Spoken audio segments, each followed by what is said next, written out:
เจริญสุขเจริญธรรมญาติโยมตอนนี้ป้ามาถึงที่พักผ่อนแล้วจะจัดรายการตอนบ่ายที่ป้าจ้าสุสานป้าจ้าบันห่าง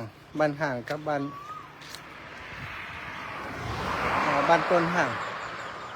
บันต้นห่างบันต้นห่างกับบันฝ่ายมูลอยู่ด้วยกันนี่เนาะอันใดของบ้านต้นห่างอันใดของบ้านฝ่ายมูลเด้อมีอยู่2 หลังให้เลือกเอาตามใจชอบนี่หลังหนึ่งแล้วก็ปุ่นหลังหนึ่งหลังนี้จะห่างจากถนนหน่อยเมนโอ้ทำดีนะเมนอันนี้เมนใหญ่แล้วก็มีเมนแบบเก่าเชิงตะกอน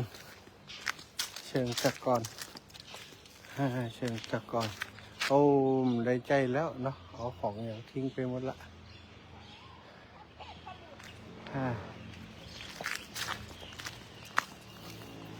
มีต้นไม้ใหญ่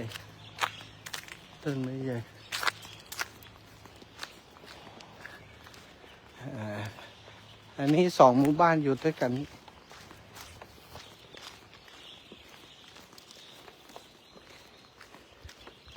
โครงการก่อสร้างองค์การบริหารส่วนตำบลป่าคาสุสานบ้านฝายมูลหมู่ที่ 1ตำบลป่าคาอำเภอท่าวังผาจังหวัดน่านอันนี้คือสุสานเมนบ้านฝายมูลโอ้สบายแล้วสาธาวันนี้ขออนุญาตพักจัดรายการที่นี่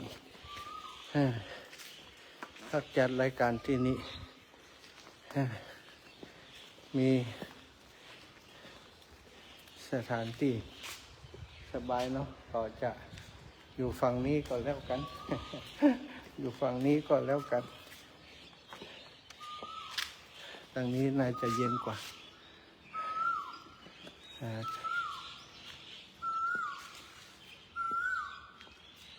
สำหรับตอนค่ำตอนแรงค่อยว่ากัน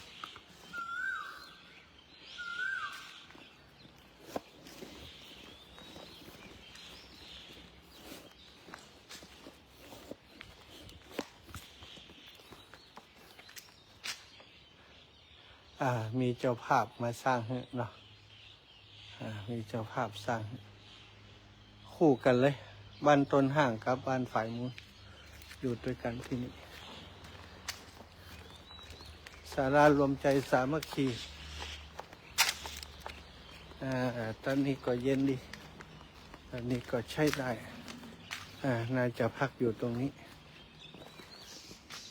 ห้องน้ำมีห้องท่ามีสะดวกเอาแล้วพบที่พักแล้วนะศรัทธาญาติโยมก็ขอพักที่นี่กันแล้วกันเพื่อจะได้จัดรายการและก็หลวดพักไปเลย หลวดพักไปเลย3 โมงเ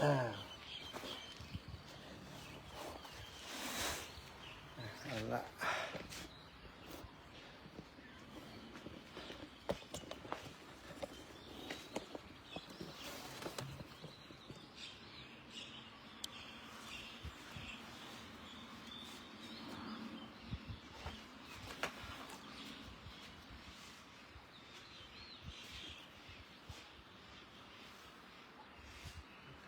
อากาศร้อนตะวันหนาววันนี้ร้อนแล้ว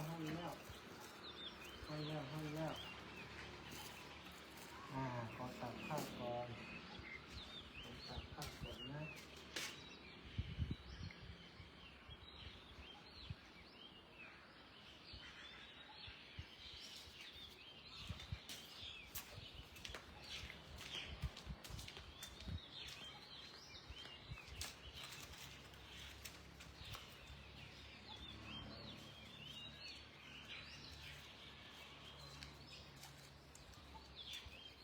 อ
เรียบร้อย